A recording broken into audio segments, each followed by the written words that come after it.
আজকের প্রথম খবরটা হলো ভৈরবী গৌহাটি ট্রেনের দাবিতে 12 ঘন্টার হাইলাকান্দি বন্ধ সফল। হাইলাকান্দিবাসীর দীর্ঘদিনের গণদাবি ভৈরবী গৌহাটি যাত্রী রেল পরিষেবা চালু না হওয়ার জন্য 12 ঘন্টার হাইলাকান্দি বন্ধ সফল হয়েছে। তবে জেলার প্রান্তিক শহর লালা কাটলিছড়ায় মিশ্র সাড়া পড়েছে। ভৈরবী গৌহাটি সরাসরি যাত্রী ট্রেনের দাবিতে মঙ্গলবার জেলা বন্ধের ডাক দিয়েছিল নাগরিক অধিকার সুরক্ষা সমিতি, বটব্রিজ রূপায়ণ সংগ্রাম সমিতি, জেলা মার্চেন্ট অ্যাসোসিয়েশন, রেলযাত্রী অধিকার সুরক্ষা সমিতি, জেলা স্বাধীনতা সংগ্রামী সম্মেলন সহ মোট 22টি সংগঠন। লালা সহ গোটা দক্ষিণ হাইলাকান্দিতে মঙ্গলবার বন্ধে মিশ্র সাড়া লক্ষ্য করা গেছে। লালা কাটলিছড়া কোনো পিকেটার দেখা যায়নি। পিকেটার না থাকায় বন্ধ সর্বোত্তম হয়নি বলে মনে করা হচ্ছে। লালায় কিছু কিছু দোকানপাট বন্ধ থাকলেও বহু দোকান খোলা ছিল। শহরের একমাত্র মার্কেট মেট্রো বাজার বন্ধ ছিল। মঙ্গলবার লালার সাপ্তাহিক বাজার দিন থাকায় বন্ধের প্রভাব তেমন পড়েনি বলেও ধারণা করা হচ্ছে। অন্যদিকে কাটলিছড়ায় অনুরূপ মিশ্র সাড়া পড়েছে। সকালের দিকে দোকানপাট বন্ধ থাকলেও পিকেটার বাহিনী না থাকায় বেলা বাড়ার সঙ্গে সঙ্গে দোকানপাট খুলতে শুরু করে। তবে দক্ষিণ হাইলাকান্দি থেকে শিলচরগামী যাত্রী বাস চলাচল করেনি। হাইলাকান্দি শহরে বন্ধের প্রভাব ছিল। জরুরি পরিষেবা ব্যতীত বেশিরভাগ দোকানপাট ছিল বন্ধ। রাস্তাঘাট ছিল প্রায় শুনশান। তবে বেলা বাড়ার সঙ্গে সঙ্গে রাস্তাঘাটে কিছু ব্যক্তিগত বাহন লক্ষ্য করা গেছে। তবে সব মিলিয়ে পিকেটার ছাড়াই বন্ধ মোটামুটি সফল হয়েছে। আজকের পরবর্তী খবরটি হলো নতুন বাজারে দুটি স্কুটি ও বাইকের সংঘর্ষ, গুরুতর আহত একজন। ভয়াবহ দুর্ঘটনা ঘটল নতুন বাজারে। দুটি স্কুটি ও বাইকের সংঘর্ষে গুরুতর আহত বাইক চালক। ঘটনাটি ঘটেছে মঙ্গলবার শিলচর আইজল জাতীয় সড়কের নতুন বাজার SBIর সামনে। গুরুতর আহত হন বরজালেঙ্গা ষষ্ঠ খণ্ড বাঁশখালের বাইক চালক। এছাড়া স্কুটি আরোহীরা সামান্য আঘাতপ্রাপ্ত হয়েছেন। এদিকে সংকটজনক অবস্থায় জাবেদ বরবুইয়া নামের বাইক চালককে স্থানীয়রা উদ্ধার করে নরসিংপুর প্রাথমিক স্বাস্থ্য কেন্দ্রে পাঠিয়ে দেন। সেখান থেকে তাকে শিলচর মেডিকেল কলেজ ও হাসপাতালে স্থানান্তর করা হয়। আজকের পরবর্তী খবরটি হলো ন্যাশনাল হাইওয়ে জগৎবন্ধু লেনে চুরি। শিলচর ন্যাশনাল হাইওয়ে জগৎবন্ধু লেনে চুরির ঘটনা ঘটল। নগদ অর্থসহ মোবাইল ফোন হাতিয়ে নিল চুরের দল। সোমবার রাতে লেনে প্রণব রায়ের বাড়িতে চুরির ঘটনাটি ঘটেছে। মঙ্গলবার প্রণব রায়ের পুত্র জানান, সকালে ঘুম থেকে উঠে দেখেন ঘরের জিনিসপত্র সব এলোমেলো রয়েছে। এরপর বাইরে গিয়ে দেখতে পান আলমারির জিনিসপত্র সহ কাগজপত্র ও ব্যাগ পড়ে রয়েছে। তিনি জানান, নগদ 60,000 টাকা, মোবাইল ও দুটি গড়ি নিয়ে পালিয়ে যায় চুরের দল। তিনি শিলচর রাঙ্গিরখাড়ি আউটপোস্টে গিয়ে চুরির মামলা দায়ের করেন। ঘটনাস্থলে রাঙ্গিরখাড়ি আউটপোস্টের ইনচার্জ দলবল নিয়ে উপস্থিত হয়ে তদন্ত শুরু করেন। আজকের পরবর্তী খবরটি হলো পাতারকান্দিতে পঞ্চায়েত নির্বাচনের প্রস্তুতি তুঙ্গে, বুটের উত্তাপে সরগরম। পাতারকান্দির কেন্দ্রে লুয়ারফুয়া ও পাতারকান্দি ব্লকের গ্রামীণ প্রান্তরে বইছে বুটের হাওয়া। দুয়ারে দুয়ারে আলোচনা এখন একটাই, কে হবেন আগামী পঞ্চায়েতের কাণ্ডারি। নির্ঘণ্ট ঘোষণার পর থেকেই রাজনৈতিক দলগুলোর মধ্যে তৎপরতা বেড়েছে চোখে পড়ার মতো। বিশেষ করে গ্রুপ সদস্য পদে দলীয় প্রতীকের অনুপস্থিতি এবার নির্বাচনী লড়াইকে করেছে আরও জমজমাট ও উত্তেজনাপূর্ণ। ইলেকশন কমিশনার পঞ্চায়েত নির্বাচনে নির্ঘণ্ট ঘোষণা হওয়ার পর থেকেই প্রার্থী বাছাইয়ে বিভিন্ন রাজনৈতিক দলে শুরু হয়েছে জোরদার প্রস্তুতি। তবে এবারের নির্বাচনে গ্রুপ সদস্য পদে দলীয় প্রতীক ছাড়াই প্রতিদ্বন্দ্বিতা করার নিয়ম চালু হওয়ায় প্রতিটি ওয়ার্ডে একাধিক প্রার্থীর লড়াইয়ের সম্ভাবনা দেখা দিয়েছে। ফলে গ্রামীণ রাজনীতির উত্তাপ এখন তুঙ্গে। পাতারকান্দি কেন্দ্রের লুয়ারফুয়া জেলা পরিষদ আসনে শাসক দল বিজেপির একাধিক প্রার্থীর নাম সামনে এলেও বিরোধী পক্ষ, বিশেষ করে কংগ্রেস শিবিরে এখনও তেমন সারা শব্দ শোনা যাচ্ছে না। ভারতীয় জনতা পার্টি তাদের দলীয় প্রার্থী চয়ন প্রক্রিয়া অনেকটাই এগিয়ে রয়েছে। দলীয় ভেদাভেদ এড়াতে এবং ঐক্য ধরে রাখতে প্রার্থীদের মধ্যে সমঝোতার লক্ষ্যে ঘন ঘন বৈঠক করেছেন বিজেপির নেতারা ও নির্বাচনী দায়িত্বপ্রাপ্ত কর্মকর্তারা। অন্যদিকে কংগ্রেসের কার্যকলাপে এখনও প্রাণ সঞ্চার দেখা যাচ্ছে না, যা নিয়ে এলাকাবাসীর মধ্যে মিশ্র প্রতিক্রিয়া তৈরি হয়েছে। যদিও গ্রুপ সদস্য পদে সরাসরি কোনো দলীয় রাজনীতির সংযোগ নেই, তবুও পরোক্ষভাবে রাজনৈতিক দলের টিম ওয়ার্ক এখানে বড় প্রভাব ফেলছে। আজকের পরবর্তী খবরটি হলো পঞ্চায়েত নির্বাচনের কন্ট্রোল রুম হাইলাকান্দিতে।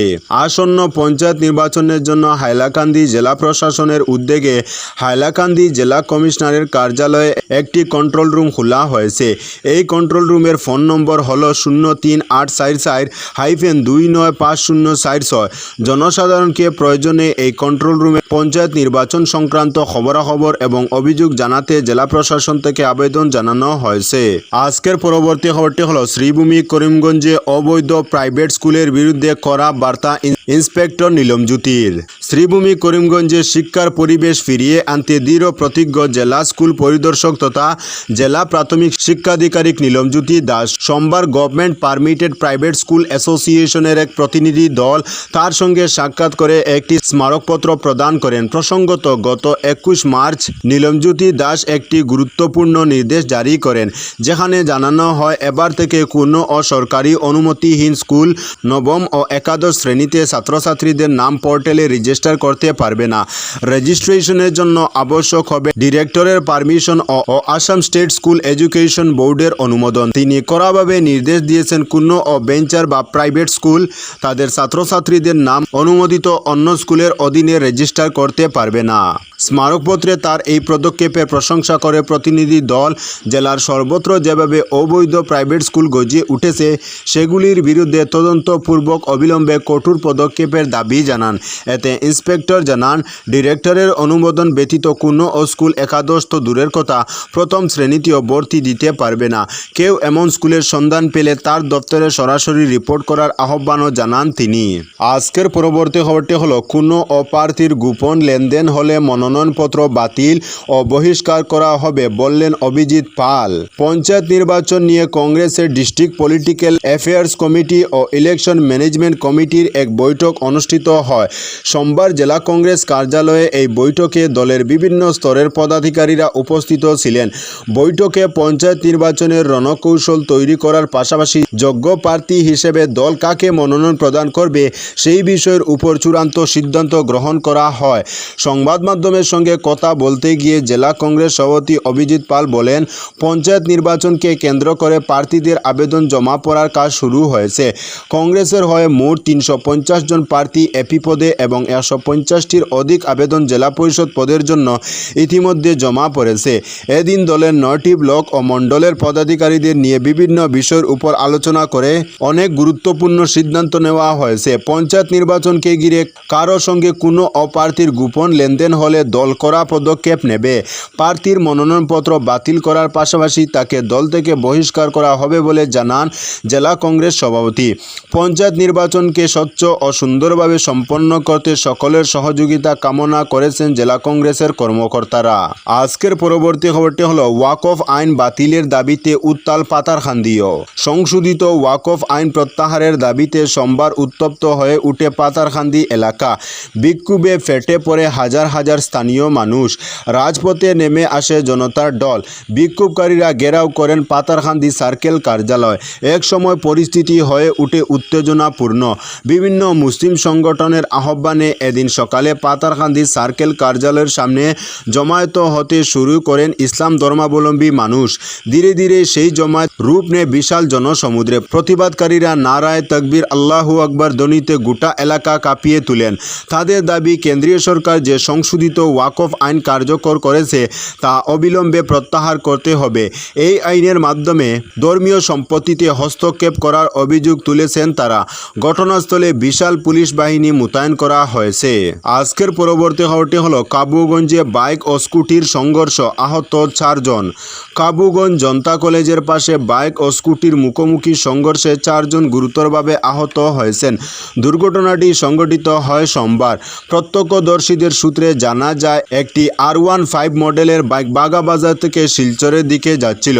ঠিক সেই সময়ে বিপরীত দিক থেকে আসা একটি স্কুটির সঙ্গে বাইকটির সংঘর্ষ ঘটে। এতে 4 জন ব্যক্তি গুরুতর আঘাত পান।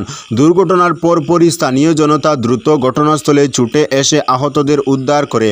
আহতদের দ্রুত 108 অর্থাৎ অ্যাম্বুলেন্সে মেডিকেল কলেজ ও হাসপাতালে পাঠানো হয়। দুর্ঘটনার খবর পেয়ে সুনাই থানার পুলিশ দ্রুত ঘটনাস্থলে পৌঁছয়। পুলিশ দুর্ঘটনাস্থল থেকে ক্ষতিগ্রস্ত বাইক ও স্কুটি হেফাজতে নিয়েছে। জানা যায় স্কুটিতে থাকা দুইজন হলেন কাবুগঞ্জের বাসিন্দা হারান পাল 60 বছর বয়স এবং মৃন্ময় পাল 40 বছর বয়স। অন্যদিকে R15 বাইকে থাকা দুই যুবক কাইমুদ্দিন ও দিলওয়ার হোসেনের বয়স 25-এর মধ্যে এবং উভয়ের বাড়ি বাগাবাজারে বলে জানা গেছে। আজকের পরবর্তী খবরটি হলো নিয়ন্ত্রণ হারিয়ে বিদ্যুতের খুঁটিতে ধাক্কা যাত্রীবাহী বাসের মৃত্যু 7 জনের। যাত্রীবাহী বাস নিয়ন্ত্রণ হারিয়ে উল্টে যাওয়ার দুর্ঘটনায় মৃত্যু ঘটল 7 জনের। এছাড়া আহত হয়েছে অন্তত 30 জন। দুর্ঘটনাটি মঙ্গলবার বাংলাদেশের ফরিদপুর সদরের জোয়াইর এলাকার জুবাইদা করিম জুট মিল সংলগ্ন ঢাকা বরিশাল মহাসড়কে সংঘটিত হয়। নিহতদের মধ্যে প্রাথমিকভাবে 6 জনের পরিচয় পাওয়া গেছে। এদের মধ্যে নিহত শিশুর পরিচয় পাওয়া যায়নি। পুলিশ ও এলাকাবাসী সূত্রে জানা যায় বাঙ্গা ফরিদপুরগামী ঢাকা মেট্রো J110066 আরাবি ডিলাক্স ফরিদপুর আসার পথে একটি বাসকে ওভারটেক করতে গিয়ে ঢাকা বরিশাল মহাসড়কের জোবাইদা করিম জুট মিল সংলগ্ন জোয়াইর এলাকায় বিদ্যুতের খুঁটিতে সজোরে আঘাত লেগে উল্টে খাদে পড়ে যায়। আজকের পরবর্তী খবরটি হলো আজ অর্থাৎ বুধবার শ্রীভূমি করিমগঞ্জে আসছেন পাতারকান্দি সমজেলা নির্বাচনী পর্যবেক্ষক। পঞ্চায়েত নির্বাচন উপলক্ষে পাতারকান্দি সমজেলা নির্বাচনী পর্যবেক্ষক সাজ্জাদ আলম বুধবার অর্থাৎ আজ শ্রীভূমি করিমগঞ্জে আসছেন। তার যোগাযোগের নম্বর হচ্ছে 9435108251। পর্যবেক্ষকের প্রটোকল অফিসার হলেন NHM এর ডিপিসি NCD এল প্রকাশ সিং। তার নম্বর হলো 8011886757। আজকের পরবর্তী খবরটি হলো প্রচার অভিযানের অনুমতি সার্কেল অফিস থেকে। হাইলাকান্দি জেলায় পঞ্চায়েত নির্বাচনের প্রচার অভিযানের জন্য প্রার্থীদের সভা, র্যালি, মাইক, গাড়ি ইত্যাদির অনুমতি সংশ্লিষ্ট সার্কেল অফিস থেকে নিতে হবে। জেলা কমিশনার মঙ্গলবার এক আদেশ ইস্যু করে এই অনুমতির আগে সংশ্লিষ্ট থানা থেকে রাজ্য নির্বাচন কমিশনের গাইডলাইন অনুযায়ী পুলিশ রিপোর্ট সংগ্রহ করতে বলা হয়। এই অনুমতি পত্রের copy model code of conduct এবং এক্সপেন্ডিচার মনিটরিং সেলেও পাঠাতে জেলা কমিশনারের আদেশে বলা হয়েছে। আজকের পরবর্তী খবরটি হলো পঞ্চায়েত নির্বাচনে প্রার্থীরা মনোনয়নপত্রের সঙ্গে কর মুক্তির স্বঘোষণা জমা দিতে পারবেন। শ্রীভূমি করিমগঞ্জ জেলা আয়ুক্ত এক বিজ্ঞপ্তিতে জেলার আসন্ন পঞ্চায়েত নির্বাচনে প্রতিদ্বন্দ্বিতা করতে ইচ্ছুক প্রার্থীদের অবগতির জন্য জানিয়েছেন যে তারা মনোনয়নপত্রের সঙ্গে তাদের কর সংক্রান্ত দায়মুক্ত টাকার স্বঘোষণা জমা দিতে পারবেন। এতে জানানো হয়েছে যে অসম পঞ্চায়েত আইন 1994 এবং অসম পঞ্চায়েত সংবিধান ধারা 1995 এর অধীনে অথবা কোনো কোঅপারেটিভ সোসাইটির ঋণের কোনো হারের কর অথবা ফিজের বাকিদার ওই প্রার্থী নয় বলে কর মুক্তির স্বঘোষণা মনোনয়নপত্রের সঙ্গে জমা দিতে পারবেন। আজকের পরবর্তী খবরটি হলো গাজায় গণহত্যা, বাংলাদেশের KFC-তে হামলা, গ্রেফতার 49 জন। গাজায় ইসরায়েলি গণহত্যার প্রতিবাদে বিক্ষোভের সময় দোকান, ব্যবসা প্রতিষ্ঠানে হামলা ও ভাঙচুরের ঘটনায় 2টি মামলা দায়ের সহ জড়িত কমপক্ষে 49 জনকে গ্রেফতার করা হয়েছে। মঙ্গলবার সকালে প্রধান উপদেষ্টার প্রেস সচিব শফিকুল আলম এক বিবৃতিতে এ তথ্য জানিয়েছেন। বিবৃতিতে তিনি বলেন, সোমবার বেশ কয়েকটি শহরে গাজায় সহিংসতার প্রতিবাদে বিক্ষোভের সময় সংঘটিত সহিংস ও বেআইনি ঘটনার বিরুদ্ধে বাংলাদেশ পুলিশ দ্রুত পদক্ষেপ নিয়েছে। এই হামলা ও ভাঙচুরের ঘটনা জননিরাপত্তা এবং আইনের শাসনের অবমাননা। এখনও পর্যন্ত এই ঘটনার সঙ্গে জড়িত কমপক্ষে 49 জনকে গ্রেফতার করা হয়েছে। পুলিশ দ্রুত পদক্ষেপ নিয়েছে এবং আনুষ্ঠানিকভাবে 2টি মামলা দায়ের করা হয়েছে। আরও তদন্ত চলছে এবং এই নিন্দনীয় কাজের জন্য দায়ীদের বিরুদ্ধে আরও মামলা দায়েরের প্রক্রিয়াধীন। আজকের পরবর্তী খবরটি হলো বিধ্বংসী অগ্নিকাণ্ড, মৃত্যু আইনজীবীর। হৃদয় বিদারক ঘটনা, বিধ্বংসী আগুনে পুড়ে মৃত্যু ঘটল এক আইনজীবীর।